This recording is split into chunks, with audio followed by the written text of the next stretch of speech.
Salut les amis, j'espère que vous allez bien. Dans cette vidéo, je vais, je pense, clôturer cette épopée mosellane.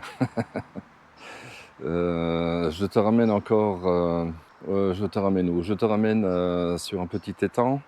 Je vais te montrer un petit truc qui va être intéressant et je vais te faire visiter la ville de Sarralbe, qui a une très très belle cathédrale. Je voudrais aussi souhaiter la bienvenue à tous les nouveaux abonnés. Alors, je ne sais pas si vous avez vu sur la chaîne, on est plus de 3100 maintenant, c'est énorme. Écoute, c'est un truc de fou. Je vous remercie beaucoup d'apprécier en fait mes vidéos. Moi, ma gueule de con, c'est comme ça. Hein. Non, c'est super sympa, je suis vachement content. Vous commentez beaucoup, il y a des partages, beaucoup de likes, c'est super sympa. Bon, il y a beaucoup de gens qui regardent en fait mes vidéos et qui ne sont pas abonnés. Pas bien ça, attention, je vous ai à l'œil vous. Hein.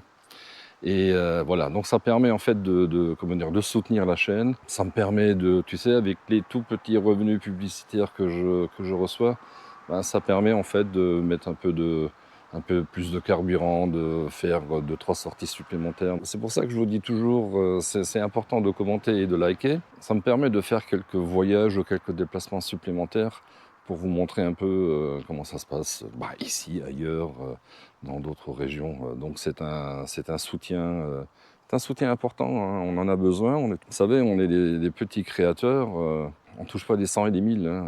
On ne va pas devenir riche avec ça. On n'est pas comme les gros, là, le Mister Beast, là, qui se font 5 millions par mois. Hein. Ce serait bien, ça. Tu t'imagines 100 millions d'abonnés, là. Non, c'est pas le cas. Donc en fait, vous me soutenez par vos actions et ça, c'est très bien. Bon, tu sais, si tu veux aller plus loin, hein, je sais pas si tu as vu, là, sous la vidéo, tu as le petit bouton merci. Là. Si tu cliques là-dessus, regarde voir ce qui se passe. Donc merci à vous tous. Ça fait plaisir de voir que mes vidéos vous plaisent. Moi, bon, en fait, je ne m'y attendais pas du tout. Donc c'est super, c'est très très sympa, c'est génial. Merci encore. Bon, écoute, je te souhaite de prendre plaisir à regarder cette vidéo qui vient. Et écoute, n'oublie pas de mettre un pouce, de commenter, partager et appuyer sur le bouton merci. Merci. Allez, bon visionnage.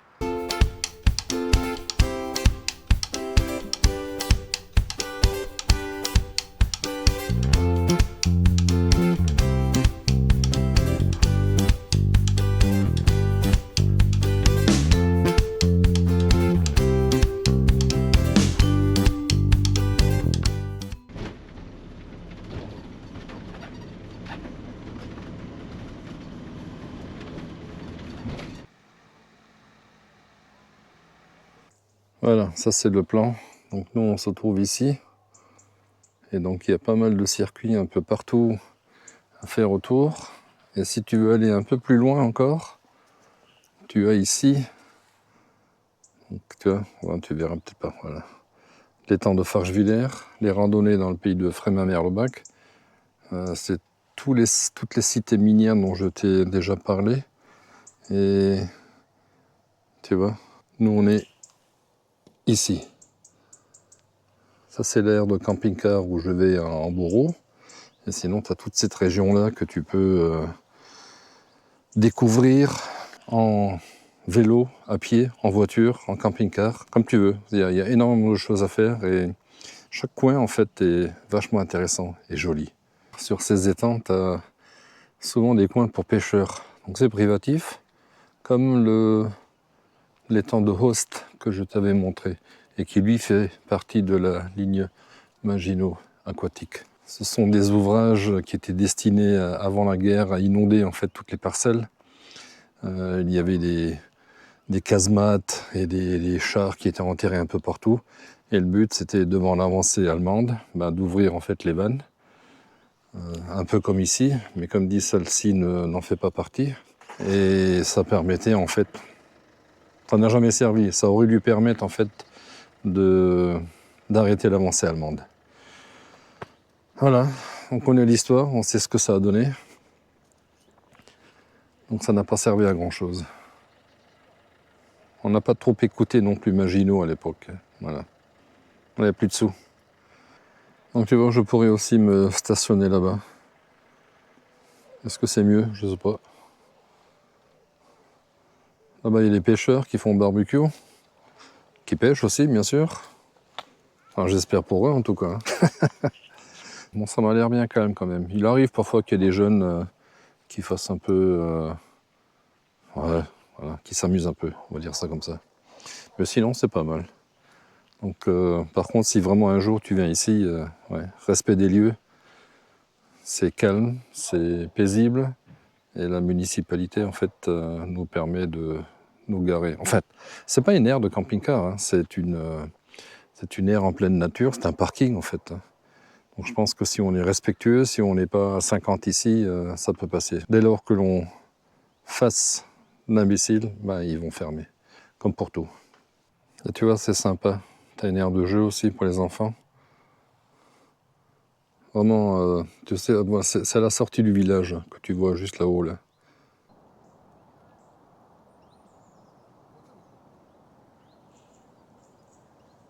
Le paradis des pêcheurs. Donc j'ai dormi ici cette nuit. Écoute, c'est extrêmement calme. C'est super sympa. Il y a personne. Là, tu entends un tout petit peu le bruit de fond. Il y a l'autoroute A4 qui passe là-bas, celle qui va de Strasbourg à Saint-Avold. Là, maintenant, on entend un tout petit peu, mais la nuit, peu de circulation. On n'entend strictement rien. Je n'entends strictement rien. C'est vraiment super agréable. Et tu vois, le soleil est de retour, c'est que du bonheur. Ils ont annoncé du beau temps ces prochains jours, donc ça va être sympa. Et comme dit, tu peux faire le tour du lac. Tu vas, tu passes par ici, et après tu fais tout le tour là-bas. Hop. Il y a un deuxième étang, là derrière. Et tu peux revenir ici. C'est super agréable. Bon les amis, je bouge de nouveau. Allez hop, on y va. Tu vois, là je roule en France et à droite, les voitures là, c'est en Allemagne. Bizarre, hein. Il a un problème lui, avec son camion là-bas. Bon les amis, ce soir ça change un peu. C'est pas moi qui fais manger.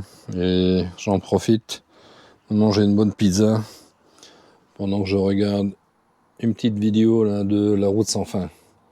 Allez, je te souhaite un bon appétit. Ciao ciao. Salut tout le monde. Voilà, un petit point. Je suis arrivé ici, à la Max. C'est à côté de Metz, pas loin. Je crois que par le chemin ici, c'est le véloroute de Charles le Téméraire. Il te faut, je crois qu'il y a 7 km en vélo pour aller sur Metz. Bon, il n'y a pas de soleil. Je suis un abruti, moi. Il n'y a pas d'ombre, il n'y a que du soleil. Je vais me mettre un peu ici. Ah, tu me verras plus là. Mais bon, là ça va un peu mieux. Et là-dedans, il y a un truc, je ne sais pas trop ce que c'est. Je vais aller voir. Je vais leur poser la question. Je ne sais pas.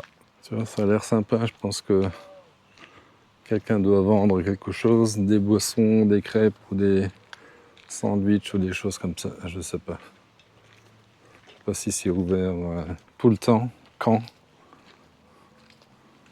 Clôture électrique. C'est peut-être pas la meilleure façon d'attirer la clientèle. Peut-être à cause des chevaux là-bas. Je ne sais pas. Ou s'il y en a ici. Petit parcours. En fait, on n'est pas loin. Je vois le bateau là. La Moselle, la rivière se trouve juste là derrière. Là, il y a des canaux qui passent. Là devant le grand bâtiment, c'est EDF. Bon, du coup, je me suis renseigné. En fait, c'est une soirée italienne, tout à l'heure. Tu vois, il est 3h30. Je sais pas moi, à 7h ce soir, ils vont faire la bamboula et moi je veux pas être tranquille. J'ai le montage à faire pour cette vidéo-là, donc c'est pas bon. Moi je vais bouger, je sais pas, je vais essayer de me trouver un autre coin ailleurs. Allez, à plus. Tu vois, tout loin, c'est la cathédrale Saint-Étienne de Metz. Donc je bouge, je vais aller ailleurs. C'est dommage, il y a de beaux endroits là, mais pour trouver quelque chose pour se garer là, le long de la Moselle, ouais, il faut y aller quoi, il faut chercher.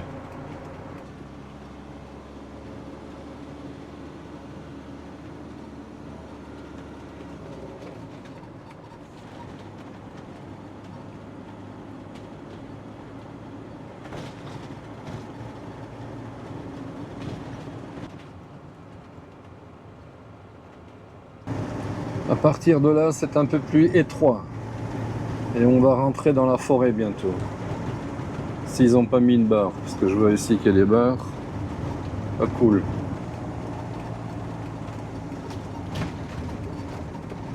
Bon, ben, il n'y a pas de barrière de hauteur. Déjà une bonne chose.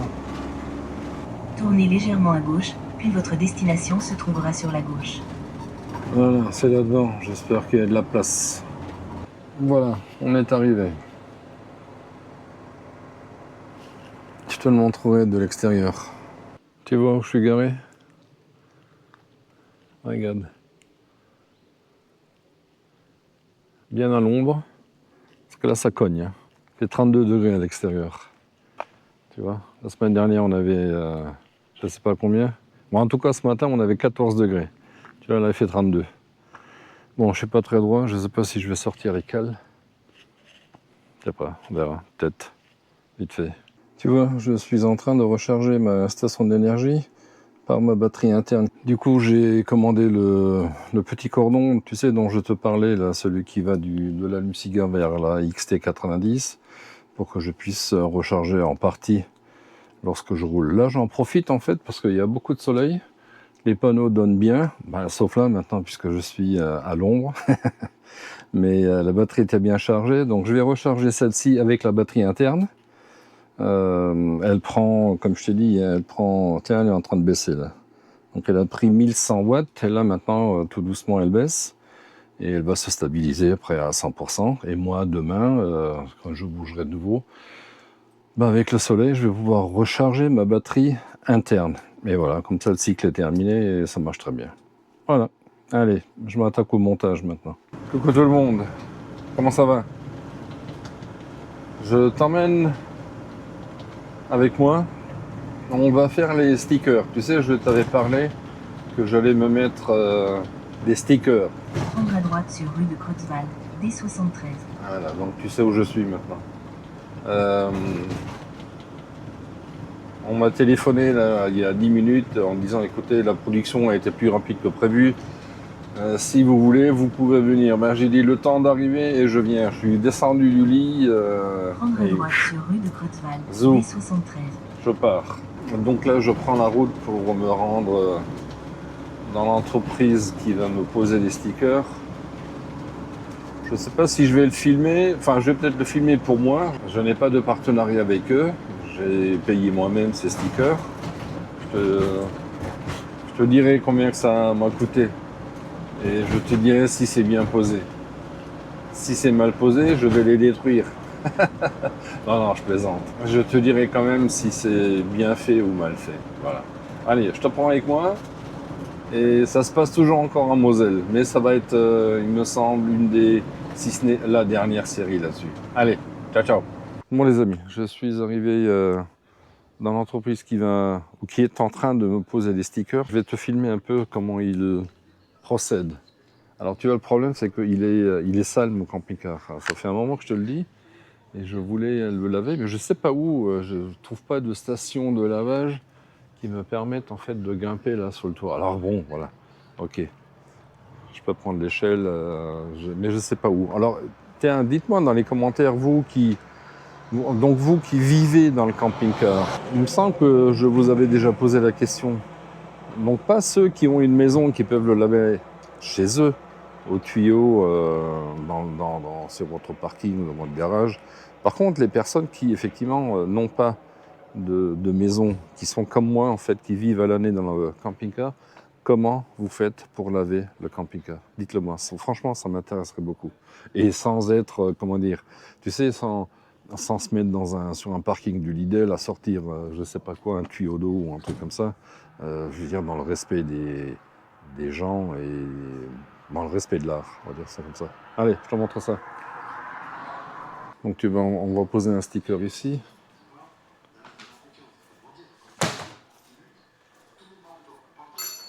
Ici sur la porte. Là à l'arrière. On est en train de préparer. Il faut vraiment que je lave. Oh, j'ai honte. J'ai honte. Ici et devant. Et ainsi que Grogu qui va venir devant le camping-car. Regarde, oh putain. Magnifique. Magnifique.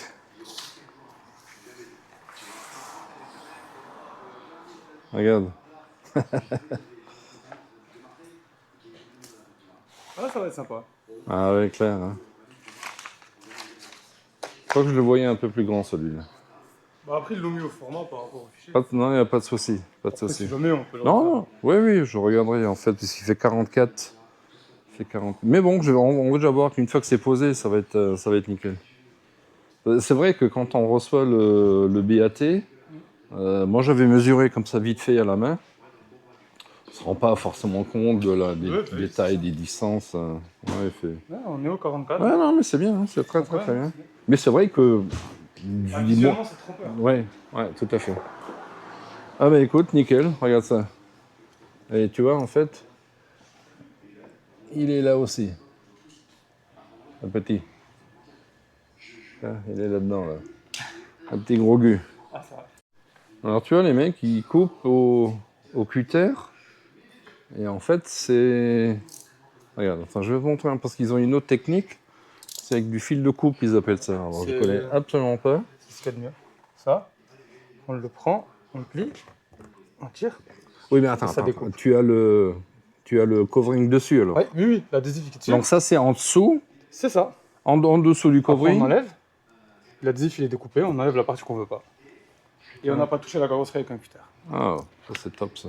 Donc en fait, au niveau de tu poses ton fil de coupe oui, là on où, fait la forme là qu'on où il veut avec faut, et ensuite tu poses le. Ça. Je me permets de te L'adhésif, non, tutoyer. il n'y a aucun problème. Là, je me filme moins parce que. Donc il pose en fait le fil de coupe, tu poses l'adhésif dessus. Une fois que c'est fait, ben, tu attaques la première entaille en haut, C'est ça. tu passes et tu coupes Et c'est net. et c'est net, propre, nickel. Voilà. Ah ouais, c'est sympa quoi. Ah, c'est imprimé et laminé. Ok. Donc on rajoute encore une lamination aussi. Dessus, ouais, oui. C'est ça. En fait, il y a deux adhésifs, là, si vous voulez. Ok. Il y a l'adhésif imprimé plus la lamination. Et la lamination, en fait, elle leur donne aussi ce côté brillant. Ouais, ouais. Et au passage, ça protège des UV et Ouais, des agressions mécaniques nickel. à peu près une dizaine d'années. La Ok. décoloration Ouais. et tout le reste. Ouais, Donc sympa. non, c'est nickel. Ouais. Bah, je suis hyper content parce que c'est la première fois que je vois, je vois mon logo aussi grand. C'est un truc de fou quoi. Regarde, là, les coupes pour l'instant. Ils font tout sur place. Je vais te montrer. Enfin, il m'a proposé de montrer comment ils font. Regarde. Ça, c'est toute la partie. Ça, c'est textile, c'est une DTF. Textile. C'est un Ouais. nouveau procédé. Ok. En fait, à l'époque, on floquait, de l'adhésif. C'est de l'adhésif flex. Ouais. On floquait de l'adhésif sur les textiles. Et là, maintenant, en fait, on floque de l'encre. Ok. C'est uniquement de l'encre. Ok. Et on gagne énormément de temps. Parce que du coup, il n'y a plus le côté, il n'y a plus de l'échéniage. Il y a beaucoup moins de préparation. Là, comme ça sort de la machine, c'est prêt à passer à la presse. Ok. Et si je veux faire un t-shirt ou un truc comme ça ça se passerait là-dedans? Là, parce que nous, on a là. Et Ouais. c'est- Hein. Et effectivement, ils font. Là-bas, on a l'imprimante. Ok. Et là, on peut imprimer sur. Donc, avec ça, justement, on va faire un covering sur un sub-truck. Ok. Avec deux mains. Ouais. Donc, en gros, c'est pareil que les adhésifs qu'on a fait pour le Paconca. Ouais. C'est imprimé là en polymère. Ok. On laisse dégazer 8 heures. L'adhésif, en fait, justement, de protection anti-UV. Ok. Qui vient dessus en fait. C'est ça. Ah ouais. Donc, une fois que ça a dégazé, on passe là-dedans. Ouais. Et après, on remet dans la machine. Parce qu'elle ne fait pas qu'imprimer, elle découpe aussi. Ah. Donc, elle découpe. Une fois qu'elle a découpé, après, nous ici, sur la table, on fait le réglage. Ok. Donc, on enlève la partie qu'on ne veut pas. Ok. Et après, c'est pas coupé. Et comme on a des grands panneaux, on a la table de contre-couleur. Ouais, ouais. On descend de l'eau. Ouais. Volet jeunesse. Ok. Et comme ils sont là, ben, on les colle Ouais, oui, dessus, non, ça on je a connais. juste Ouais, à- ouais, ça j'ai. Voilà. Mais du Ça coup, je avec connais. la double pression Parce que ça j'en ai fait. Hein. J'avais une. avec la double Mais bon, pas à ça. ce niveau-là. Ce qui est bien, c'est on que avait celle-là, on avait celle-là, une on presse. arrive à- Oui, dis-moi. Ouais, on avait une Construction. presse. Je faisais du. En fait, marquage. ma fille avait des trucs, faisait des trucs. Moi, sur les t-shirts, on mettait ça sur les mugs, des Ouais, conneries bah comme oui, ça. Alors, c'est je sais sympa, plus hein. comment ça s'appelle. Je connais plus la marque. On a tout vendu là. Quand, Ouais. Là, moi, je tutoie, je vous vois, je tutoie, je vous vois. Moi, je suis un gougnafier, moi. Avec beaucoup de plaisir. Là, on a nettoyé Donc là, vous avez nettoyé au produit vitre au phénix, hein. Ok, Et après un coup d'alcool. ok. Non, là, pas forcément juste par rapport à la vitre. Parfait, parfait. Ouais, qu'il soit en Après, fait. l'idée, c'est toujours de trouver un compromis, hein. Oui, ouais, tout à fait. Regarde, premier posé. Oh putain, les deux sont posés là, ouais. Nickel.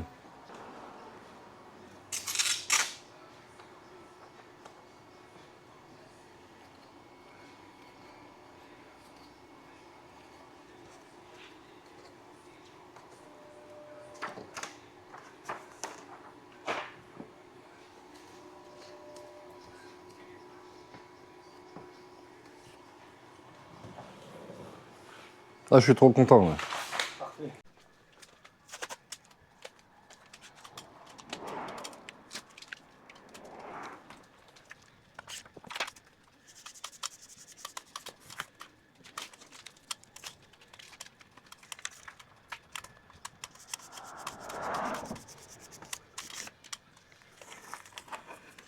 Voilà, le travail est fini. Je vais te montrer ce qu'ils ont fait. Je le voyais un peu plus grand, mais c'est pas grave ça. Je pense que je vais m'adapter. C'est sympa. Donc ils ont mis le. J'ai fait mettre le logo ici.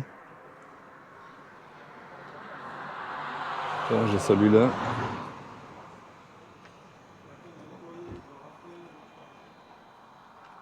J'ai celui-ci, le QR code, le logo. J'ai toujours pas réparé les. T'as vu? La merde que j'ai fait là à Saint-Martin-Croix. Et celui-là. Bon là je suis à contre-jour. Et on est chez Guastacom. Et donc je suis super content. C'est vachement bien. Le tarif très très bien. Je vais juste voir peut-être pour mettre celui-là plus grand. Je sais pas, on verra. Mais vous me direz dans les commentaires qu'est-ce que vous en pensez. À votre goût, est-ce qu'il est suffisamment grand? Dites-le moi dans les commentaires.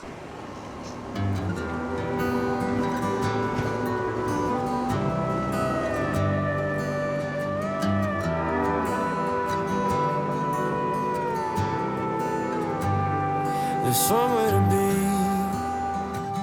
every night of the week. Seems God ain't close as he used to be. And there's more tequila in this old town than pines in Tennessee. I ain't the man I thought I'd be. And these neon lights that keep me up got me thinking. Tu vois, on est à Sarralbe. En fait, tu as le nom de la ville porte le nom de la Sarre et de l'Albe. Ever after all, Et tu vois, la porte, elle est ici. saying it wouldn't be as bad as we made it out, living in our hometown. Et tu vois, sur cette porte d'Albe, il y avait en fait un pont-levis ici. En fait, c'est la seule construction qui reste du XIIe siècle. Truc de fou. Tout le reste a été détruit à l'époque ou ordonné en tout cas par Richelieu. And get married before you're 20. But I've been running like a southbound train, as fast as a northern summer with no one to love. And it's making me wonder if maybe mom and dad had it right all along, and we're too old to still be alone, and we ain't happy ever after all. No, I'm just saying it wouldn't be as bad as we.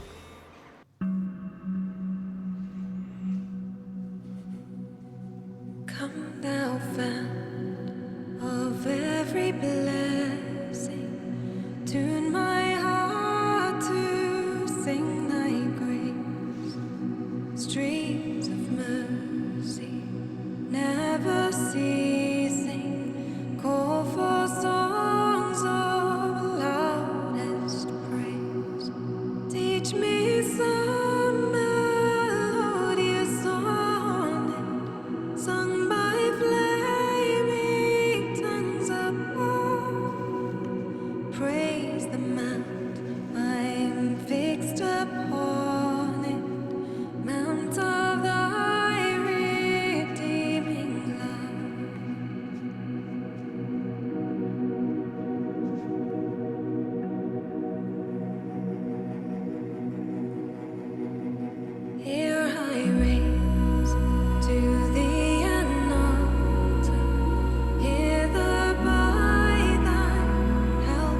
C'est le moulin. Le moulin de Sarralbe, côté de la cathédrale.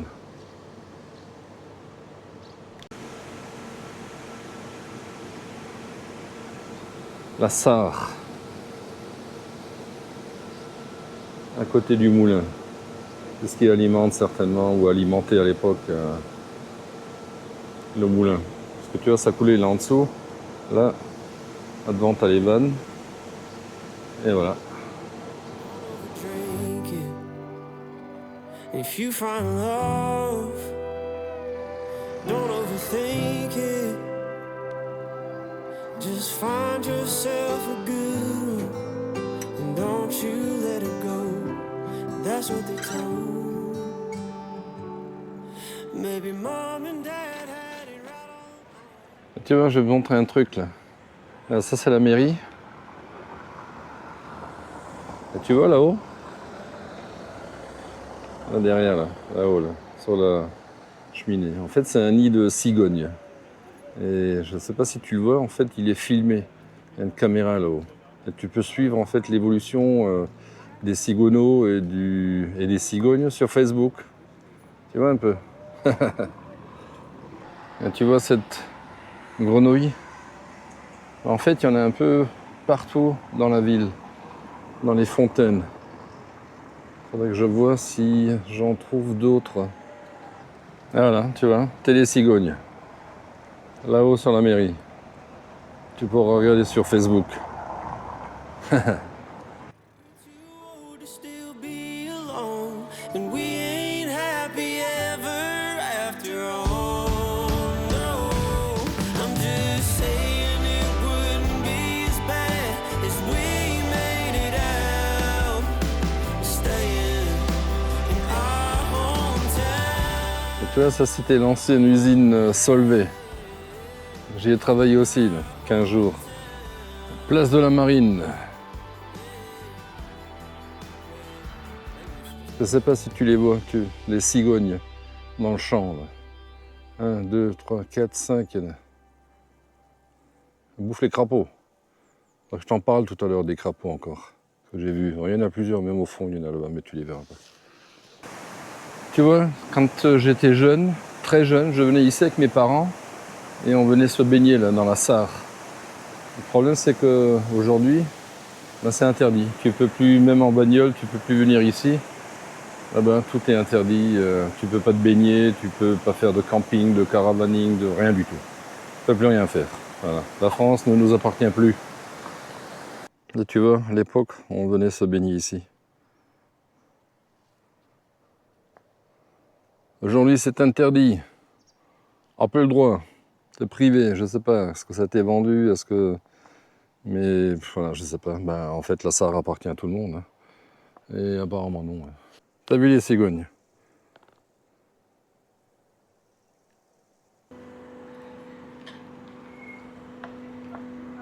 Tiens, tout ça pour les petits bateaux là. Et tu vois là, ça date de 1894. Et la flotte, elle descend très vite. Et on les voit déjà plus, tu vois.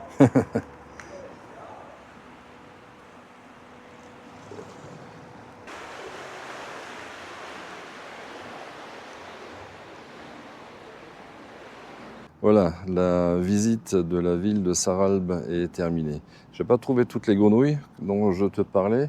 Et en fait, cette ville a une histoire à propos de ces grenouilles. En fait, toute la région est assez marécageuse, donc il y a beaucoup d'eau, puisque la Sarre, elle passe. Mais il y a aussi l'Albe qui passe. C'est pour ça que le village ou la ville s'appelle Sarralbe, date de 700 de notre ère. L'histoire de ces grenouilles, en fait, lorsqu'il y avait à l'époque le château et que les seigneurs étaient là, en fait, les grenouilles croissaient toute la nuit, donc ça leur cassait les pieds, ils étaient embêtés là pour dormir. Donc en fait, ils ordonnaient aux habitants de prendre des grands bâtons et d'aller taper là un peu dans les marécages pour faire taire ou éventuellement se débarrasser des grenouilles. Et les villages voisins, en fait, appelaient les gens là des Froschplumser. Ouais, je sais, c'est bizarre. En fait, ce sont des taquineurs de grenouilles. Parce qu'il y avait un droit de grenouillage à l'époque. Et donc le seigneur en fait autorisait les habitants à chasser et à exterminer ou à essayer d'enlever ou d'éliminer les grenouilles pour que le seigneur puisse dormir tranquillement. Et tout ça pendant en été enfin au printemps et en été. Voilà. C'est un peu l'histoire des grenouilles en fait de la ville. Sympa. Donc voilà, c'est sur ces images que se termine cette vidéo. J'espère qu'elle t'aura plu. Si c'est le cas, n'oublie pas de mettre un pouce, de commenter, c'est vachement important. Et je te dis ciao ciao dans une prochaine vidéo. Salut!